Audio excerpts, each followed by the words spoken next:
শুভ দুপুর বন্ধুরা। প্রথমে দিয়ে দিলাম 1 গ্লাস ঠান্ডা জল, আর এখানে আছে গরম ভাত, এখানে আছে লেবু, লঙ্কা, এখানে পেঁয়াজ, টমেটো, আর এখানে দিলাম শসা। তারপর দিয়ে দিলাম মুসুরি ডালের বড়া। এখানে আছে কুমড়ো টোকা দিয়ে, আলু দিয়ে আর কাঁঠালের বিচন দিয়ে একটা তরকারি করেছিলাম। আর এখানে আছে মুসুরির ডাল, এখানে আছে মুসুরি ডালের বড়া দিয়ে, আলু দিয়ে, পেঁপে দিয়ে একটা রসার তরকারি করেছিলাম। আর এখানে আছে মুরগির মাংস,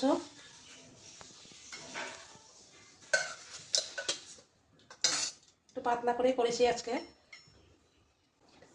আর এখানে আছে আলু ভাজা, আর এখানে আছে আম, আর এখানে আছে মিষ্টি। আমার দুপুরে মেনুটা কেমন হয়েছে সবাই অবশ্যই বলবে, আর ভালো লাগলে লাইক করে দিবে। আর ভিডিওটা দেখার জন্য অসংখ্য ধন্যবাদ।